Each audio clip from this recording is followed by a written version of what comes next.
श्रीमन्नारायण नारायण नारायण। प्रेम से बोलिए विष्णु भगवान की जय। सभी श्रोतागण ध्यान से सुने।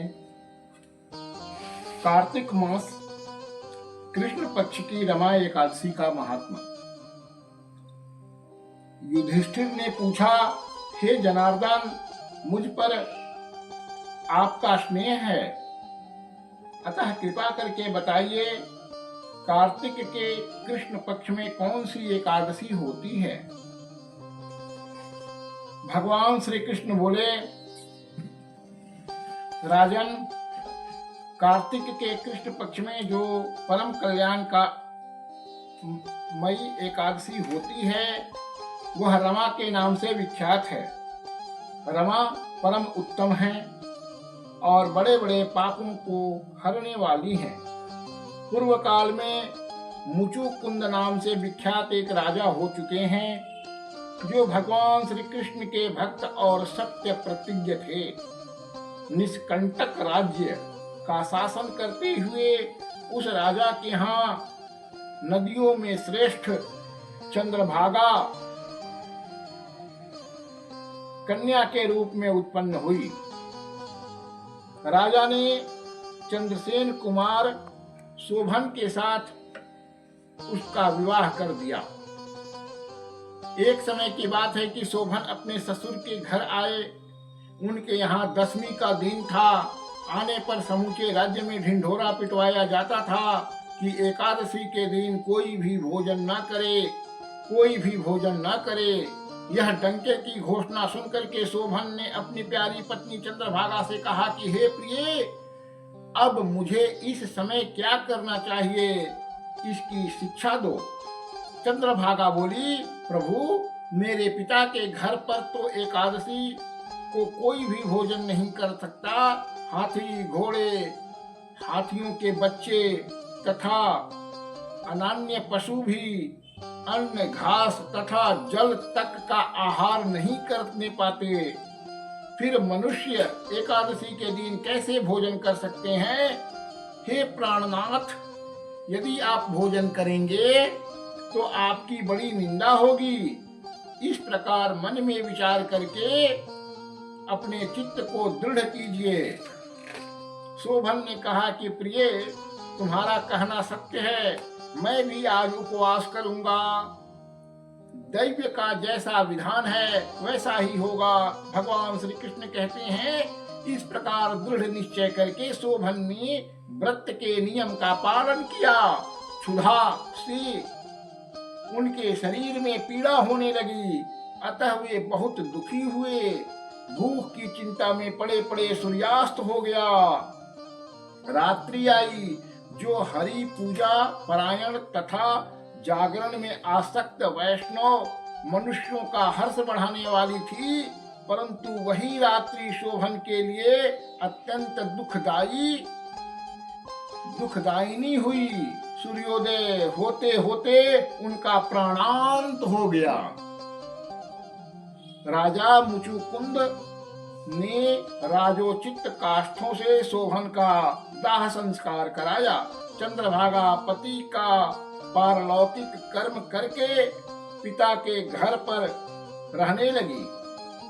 नृप श्रेष्ठ रमा नामक एकादशी के व्रत के प्रभाव से शोभन मंदराचल पर्वत के शिखर पर बसे हुए परम रमणीय देवपुर को प्राप्त हुआ।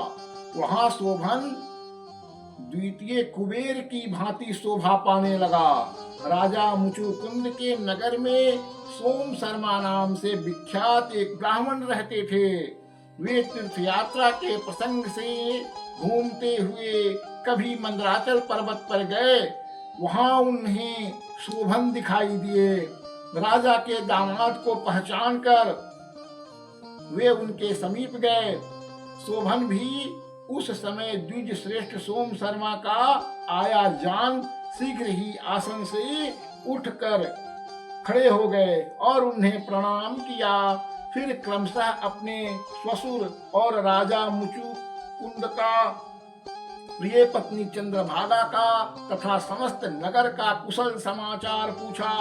सोम शर्मा ने कहा, राजन, वहाँ सबकी कुशल है। यहाँ तो अद्भुत आश्चर्य की बात है, ऐसा सुंदर और विचित्र नगर तो कहीं किसी ने भी नहीं देखा होगा। बताओ तो सही, तुम्हें इस नगर की प्राप्ति कैसे हुई? शोभन बोले, हे द्विजेंद्र,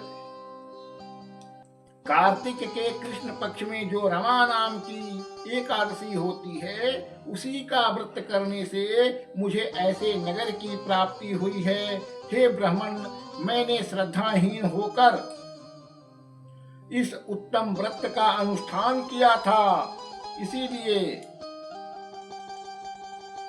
मैं ऐसा मानता हूँ कि यह नगर सदा स्थिर रहने वाला नहीं है। आप मुचुकुंद की सुंदरी कन्या चंद्रभागा से यह सारा वृतांत कहिएगा। शोभन की बात सुनकर के सोम शर्मा ब्राह्मण मुचुकुंद के पूर्व में गए और वहां चंद्रभागा के सामने उन्होंने सारा वृतांत कह सुनाया। सोम शर्मा बोले कि हे सुभे, मैंने तुम्हारे पति को प्रत्यक्ष देखा है तथा इंद्रपुरी के समान उनके दुर्धर्ष नगर का भी अवलोकन किया है। वे उसे अस्थिर बतलाते हैं, तुम उनको स्थिर बनाओ।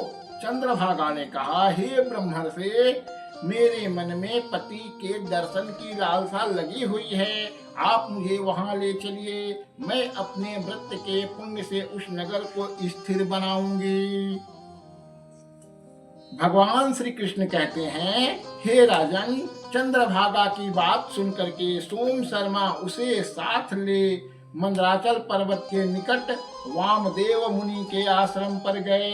वहां ऋषि के मंत्र की शक्ति तथा एकादशी सेवन के प्रभाव से चंद्रभागा का शरीर दिव्य हो गया तथा उसने दिव्य गति प्राप्त कर ली। इसके बाद वह पति के समीप गई। उस समय उसके नेत्र हर्षोल्लास से खिल रहे थे। अपनी प्रिय पत्नी को आई देख शोभन को बड़ी प्रसन्नता हुई। उन्होंने उसे बुलाकर अपने वाम भाग में सिंहासन पर बैठाया। तदंतर चंद्रभागा ने हर्ष में भरकर अपने प्रियतम से यह प्रिय वचन कहा, हे नाथ, मैं हित की बात कहती हूँ, सुनिए। पिता के घर में रहते समय जब मेरी अवस्था 8 वर्ष से अधिक हो गई, तभी से लेकर आज तक मैंने जो भी एकादशी के व्रत किए हैं और उनसे मेरे भीतर जो भी पुण्य संचित हुआ है उसके प्रभाव से यह नगर कल्प के अंत तक स्थिर रहेगा तथा सब प्रकार से मनोवांछित वैभव से समृद्धिशाली होगा। हे नृपश्रेष्ठ, इस प्रकार रमा व्रत के प्रभाव से चंद्रभागा दिव्य भोग, दिव्य रूप और दिव्य आभरणों से विभूषित हो अपने पति के साथ मंदराचल पर्वत के शिखर पर रह विहार करती हैं। राजन, मैंने तुम्हारे समक्ष रमा नामक एकादशी का वर्णन किया है। यह चिंतामणि तथा कामधेनु के समान सब मनोरथों को पूर्ण करने वाली है। मैंने दोनों पक्षों के एकादशी व्रतों का पापनाशक महात्म्य बताया है।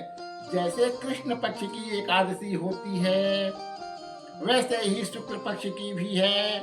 उनमें भेद नहीं करना चाहिए। जैसे सफेद रंग की गाय हो या काले रंग की गाय, दोनों का दूध एक सा ही होता है। इसी प्रकार दोनों पक्षों की एकादशियों समान फल देने वाली हैं। जो मनुष्य एकादशी व्रतों का महात्म्य सुनता है वह सब पापों से मुक्त हो श्री विष्णु लोक में प्रतिष्ठित होता है। प्रेम से बोलिए विष्णु भगवान की जय। सभी श्रोतागण का कल्याण हो। श्रीमन नारायण नारायण नारायण, भजमन नारायण नारायण नारायण। प्रभु की कृपा सबों पर बरसती रहे। प्रेम से बोलिए विष्णु भगवान की जय।